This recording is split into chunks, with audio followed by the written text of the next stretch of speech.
तो गांव से ही हैं। मेरा गांव तो अंबरपुर है।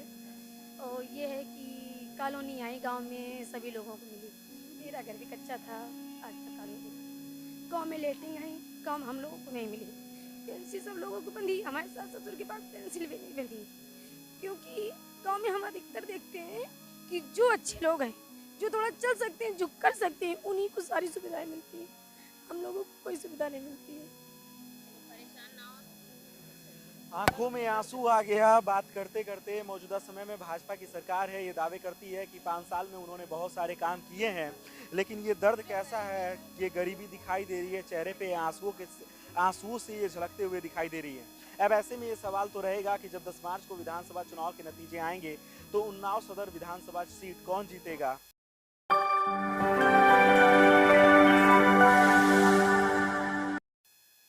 नमस्कार, आदित्य पांडे नाम है मेरा और आप यूपी फर्स्ट देख रहे हैं। उत्तर प्रदेश विधानसभा चुनाव की कवरेज हम लगातार कर रहे हैं और ये दिखाने की कोशिश कर रहे हैं कि इस बार क्या चाहता है, इस बार उत्तर प्रदेश किसे मुख्यमंत्री बनाना चाहता है। इसी कड़ी में इस समय हम उन्नाव विधानसभा में हैं और उन्नाव विधानसभा के सदर सीट के लिए इस बार प्रत्याशी के तौर पर खड़ी हैं जन अभियान पार्टी से बबीता कुशवाहा जी। बबीता कुशवाहा जी, पहले तो यूपी फर्स्ट का नमस्कार भैया जी। क्या माहौल रह रहा है इस बार जनता के बीच में जब आप जा रही हैं, तो जनता की तरफ से क्या रुझान है। कि हम लोग जिन जिन गांव में जा रहे हैं, मुझे तो ऐसा नहीं लग रहा था शुरू में कि इतनी बड़ी समस्याएं होंगी, लेकिन जब ग्रामीण क्षेत्रों में जा कर के देख रहे हैं तो सड़कें हैं, नालियों की है समस्याएं बहुत ज़्यादा, बेरोजगारी फैली हुई है, पानी की समस्याएं भी बहुत ज़्यादा है, गंदा पानी है जो पीने के लिए अन्य गांव से लेकर के लोग आते हैं। अगर दाल भी पकानी पड़ती है तो दूसरे गांव से लेकर के आ रहे हैं पानी। इस तरह की बहुत सारी समस्याएं हैं। और महिलाओं के साथ तो इतनी गरीबी लग गई है कि वो कल का वीडियो है मेरे पास, मैं आपको दिखाऊंगी कि 1 साल का भी नहीं बच्चा है जिसने अपने घर में अकेला छोड़ करके झूले में और खेत में काम करने गई, और खेत भी महिलाओं को ताकने पड़ रहे हैं ताकि जानवर सब खा जाएंगे तो वो घर कैसे चलेगा। बहुत बड़ी समस्याएं आ रही हैं। तो इन सारी समस्याओं को देखते हुए हम सभी लोगों को ये लग रहा है कि हम सभी लोगों को कुछ अच्छा निर्णय लेना पड़ेगा। हम सभी लोगों को राजनीति में उतरना पड़ेगा, क्योंकि अभी तक हम लोगों ने राजनीति नहीं की है, हम लोग नहीं आए हैं इन सब क्षेत्रों में, लेकिन अब लग रहा है कि बिना हम लोगों के आए अभी कुछ। तो आप राजनीति में आएंगे, इससे पहले आपका पेशा क्या था। हम समाज सेवी थे, हम सिर्फ समाज सेवा कर रहे थे।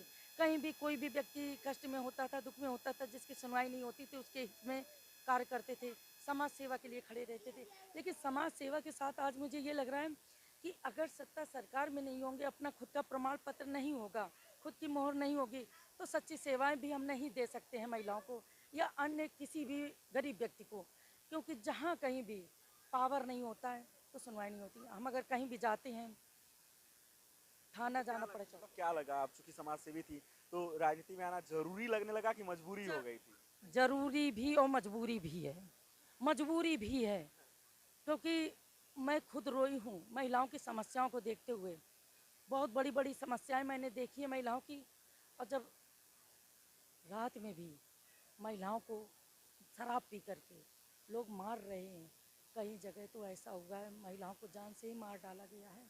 फिर हम क्या कर सकते हैं, बाद में हम कुछ नहीं कर सकते हैं। अगर सही समय पर सही निर्णय लिया जाएगा तो किसी की जान बचाई जा सकती है। अगर पहले से ही अपराध को पनपने से रोक लेंगे तो अपराध बढ़ा ही नहीं। जब बढ़ेगा नहीं तो अपराध होगा नहीं। अधिकतर मैंने देखा है बहुत ज़्यादा नशा की वजह से अपराध हो रहे हैं। जिस घर में नशा बहुत ज़्यादा होता है उस घर में माइंड काम नहीं करता है, अनावश्यक तनाव, अनावश्यक लड़ाइयाँ। और ये होता है एक दिन कि उस घर से लाशें निकल जाती हैं, और उसका भुक्तभोगी कौन होता है? महिला।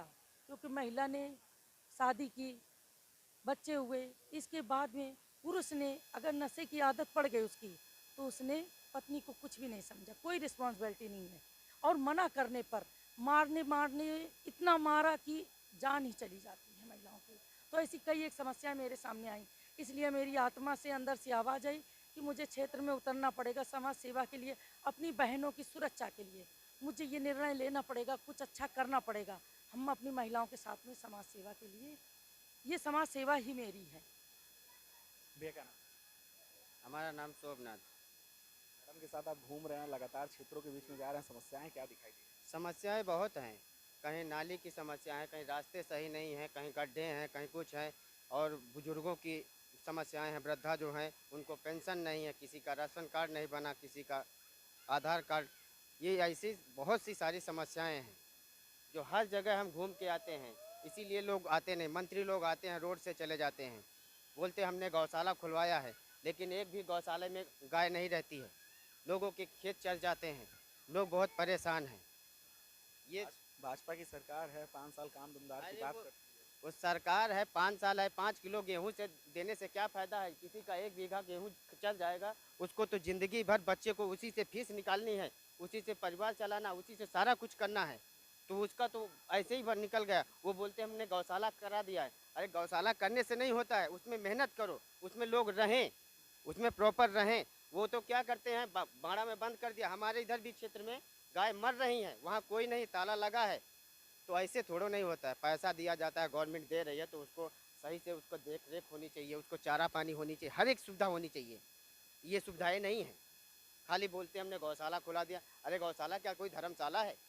किसी को यही चीज़ है, आदमी तो इसे गौशाला खुलाया है, खोलने का मतलब ये होता है कि वहाँ पे हम सेवा करें, उनकी परवरिश करें। जब हमको सैलरी मिल रही है, सारी सुविधाएं मिल रही हैं, खाली क्या है, पैसा आया जेब में डाला, बस बंद कर दिया, मरे चाहे जिंदा रहे। तो ऐसे नहीं होता है कोई भी चीज़। जो चीज़ नियम निकाला जाता है उसका पालन भी होना चाहिए।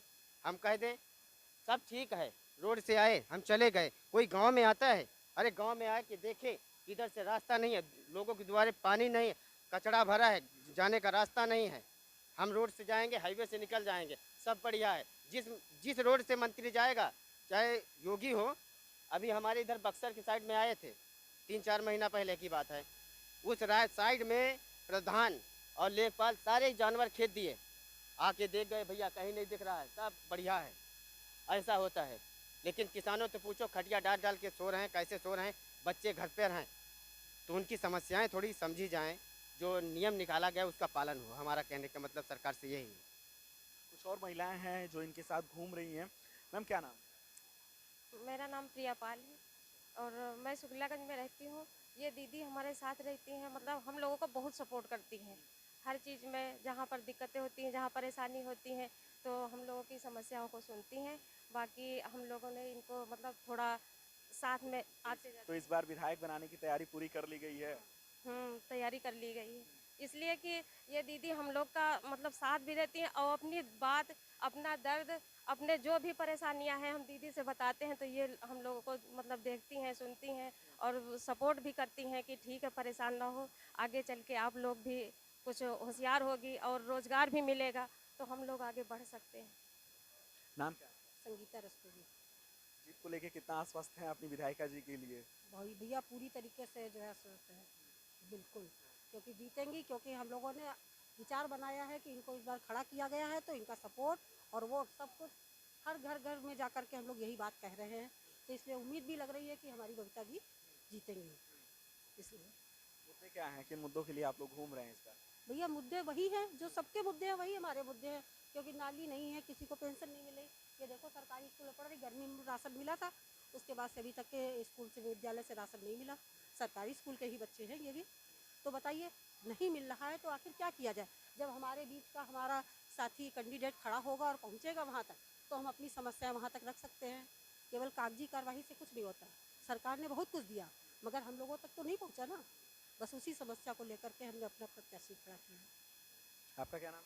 मधु शुक्ला। किन मुद्दों के साथ जा रहे हैं इस बार आप लोग विधानसभा चुनाव में? क्षेत्र में घूम रहे हैं तो क्या महसूस हो रहा है? अरे हम लोगों को तो बहुत अच्छा लग रहा है कि हम अपनी दीदी को साथ लेकर जो है ये गांव-गांव में घूम रहे हैं, गांव में देख रहे हैं कि लोगों की समस्याएं क्या हैं। हम लोग तो घर में बैठे थे, पता ही नहीं चल रहा था कि क्या गांव में इतनी समस्याएं हैं, है ना। तो अभी हम हर गांव में देख के आए। अभी धोंधी गांव में जो है पता लगा है कि वहाँ घोंघी में इतना जो है पानी खराब है कि बताओ, लोग मोल खरीद रहे हैं। कितने दिन पानी खरीद खरीद के वो खाते पीते रहेंगे, कितना क्या करते रहेंगे बताओ। उन समस्याओं को लेकर सरकार से यही उम्मीद की जा सकती है कि सरकार उनकी समस्याओं का समाधान करे, चाहे वो हमारी बबीता दीदी हो विधायक, चाहे वो पंकज गुप्ता हो, कोई भी हो, कांग्रेस हो या बीजेपी हो, कोई भी हो, उन समस्याओं को लेकर समाधान जरूर होना चाहिए जिन समस्याओं से जनता जूझ रही है ना। बस यही सरकार से उम्मीद है। हम लोग भी यही चाहते हैं कि जनता के प्रति ज़रूर जागरूक हो कोई भी हो नेता। तो नेताओं से यही उम्मीद है की जा सकती है कि जनता को जब हम लोग सही रखेंगे, खुश रखेंगे, तभी तो जनता हमारे सपोर्ट में होगी। और हम उम्मीद करते हैं कि यही नहीं, यही विधायक नहीं, हम लोग हमेशा विधायक में ही रहेंगे। अब विधायकी हम अपने पास से तो जाने ही नहीं देंगे। विधायक बबीता दीदी, बबीता कुशवाहा जिंदाबाद जिंदाबाद। आपका क्या नाम है? मेरा नाम सरला पाल है। हम तो गांव से ही हैं। मेरा गांव तो अंबरपुर है। और ये है कि कॉलोनी आई गांव में सभी लोगों को मिली। मेरा घर भी कच्चा था, आज तक कॉलोनी गांव में लेटिंग आई, गांव में हम लोगों को नहीं मिली। पेंसिल सब लोगों को बंधी, हमारे सास ससुर के पास पेंसिल भी नहीं बंधी, क्योंकि गांव में हम अधिकतर देखते हैं कि जो अच्छे लोग हैं, जो थोड़ा चल सकते हैं, जो कर सकते हैं, उन्हीं को सारी सुविधाएं मिलती हैं। हम लोगों को कोई सुविधा नहीं मिलती है। आंखों में आंसू आ गया बात करते करते। मौजूदा समय में भाजपा की सरकार है, ये दावे करती है कि 5 साल में उन्होंने बहुत सारे काम किए हैं, लेकिन ये दर्द कैसा है, ये गरीबी दिखाई दे रही है चेहरे पे, आंसुओं से ये झलकते हुए दिखाई दे रही है। अब ऐसे में ये सवाल तो रहेगा कि जब 10 मार्च को विधानसभा चुनाव के नतीजे आएंगे तो उन्नाव सदर विधानसभा सीट कौन जीतेगा।